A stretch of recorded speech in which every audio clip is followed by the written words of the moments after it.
మా అన్నయ్య ఏదో అడుగుతా అన్నారుగా, అడగండి. గర్భగుడిలోకి గబ్బిలాన్ని రానిచ్చినట్టు ఆ ఆనందగాన్ని ఇంట్లో ఎందుకు ఉండనిచ్చినట్టు అని సాంబశివరావు అని తెగ బాధపడిపోతున్నాడు బావగారు. నేను మా అమ్మ పోతేనే బాధపడలేదు, అయినా 7 తరాలుగా మా వాళ్ళకి ఏడవడం అంటేనే తెలీదు. బహుశా రాధాకృష్ణ ఏమైనా బాధపడ్డాడేమో. నేను బాత్రూమ్ లో స్నానం చేస్తుండగా బావగారు దగ్గరికి వెళ్తున్నాం అంటే పరిగెత్తుకొచ్చాను తప్ప వీళ్ళు చెప్పే దాంట్లో నాకు ఏమాత్రం సంబంధం లేదు బావగారు. మీరేం చెప్పాలనుకున్నారో సూటిగా చెప్పండి. నేను చెప్తాను. ఈ ఇంటి ఆడపిల్లను కొట్టిన వాడిని ఆ చెంప ఈ చెంప వాయించడం మానేసి సంకనెందుకు ఎక్కించుకున్నారో మాకు సమాధానం కావాలి. వాడి మావ రాసిన ఉత్తరం చదివిన తర్వాత కూడా వాడిని బయటికి గంట కూడా ఎందుకు ఊరుకున్నారో చెప్పాలి. ఈ మాటలు నా ఒక్కడివి కావు, మేజరు మైనరు అనే తేడా లేకుండా ఈ ఇంట్లో ఉన్న వాళ్ళందరివి.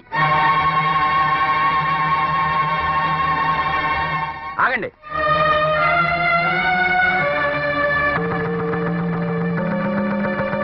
వాకౌట్ చేసి వెళ్ళిపోవడానికి ఇదేం అసెంబ్లీ కాదు. మా ప్రశ్నకి సమాధానం చెప్పాకే మీరు ఇక్కడి నుంచి కదలాలి.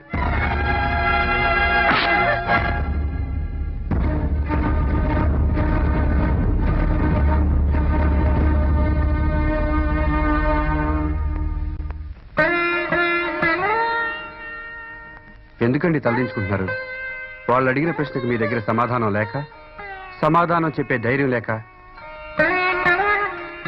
మీ ముందు మాట్లాడే అర్హత లేని వాళ్ళ చేత మాటలు పడే బదులు ఒక్క మాట నేను మీ కొడుకుని చెప్పొచ్చుగా.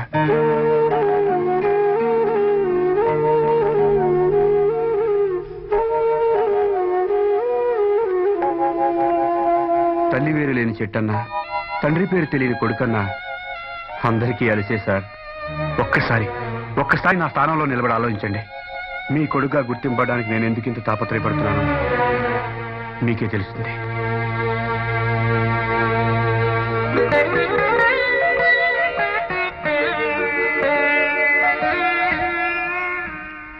అమ్మా ప్రజల ఆగమ్మా, ఆగమ్మా, పెద్దదాన్ని నా మాట విను. నేను మామయ్యతో మాట్లాడతా. నేను ఎందుకు ఉండాలి? చిన్నప్పటి నుంచి మావయ్య కూడా నన్ను కోపడలేదు. అలాంటిది ఎవడో ఊరు పేరు లేని వాడు వచ్చి నన్ను కొడితే ఇంకా నేను ఇంట్లో ఎందుకు ఉండాలి పెద్దమ్మా? ఉండక్కర్లేదు. సైదులు బాబు, ప్రమేల్ని స్టేషన్ దగ్గర దింపేసిరా. అలాగే బాబు. అన్నట్టు నువ్వు వెళ్ళేది రైలుకా బస్కా? లోపలికి. ఏ ఇంట్లోంచి వెళ్ళిపోతున్నావుగా? నా ఇల్లు నా ఇష్టం. వెళ్ళాలనుకున్నప్పుడు వెళ్తాను, ఉండాలనుకున్నప్పుడు ఉంటాను. అయినా నీలాంటి పనోళ్ళకి సమాధానం చెప్పాల్సిన అవసరం నాకు లేదు. నన్ను కొడతావా? పనోడు పాలేరుడు అంటే పాతేస్తాను. మొన్న కొట్టకపోయినా కొట్టానని మీ మావయ్యతో చెప్పావు, అందుకే ఈ రోజు నిజంగా కొట్టా. వెళ్ళి నీ దిక్కులు జడ చెప్పుకో. నోరు ముసుగు లోపలికి వెళ్ళు. వెళ్ళా సైదులు. నమస్కారం. ఈ రోజు వార్తల్లోని ముఖ్యాంశాలు: సూర్యదేవర వరప్రసాద్ గారి దగ్గర నుండి పార్టీ పగ్గాలని మన యువ నాయకుడు ఆనంద్ గారు స్వీకరించారు. పదవిలోకి రాగానే ఆయన ప్రజలతో మాట్లాడుతూ ఆయనతో తేడాలొస్తే తోలు తీస్తానని, చెమడాలు ఒడుస్తానని, పేగులు తోడేస్తానని ఆప్యాయంగా హెచ్చరించారు. ఈ వార్తలింతటితో సమాప్తం. సెలవు.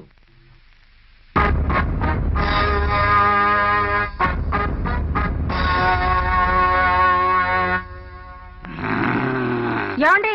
నేను తొందరపడను, నువ్వు కంగారు పడకు. తొందరపడమనే మా అక్క చెప్తోంది. రే, పెళ్లిగాని ఆడపిల్ల పెళ్ళైన మగాడు తొందరపడితే ఎందుకు పనికి రాకుండా పోతాం. నువ్వు పదవే. పదండి పదండి పదండి.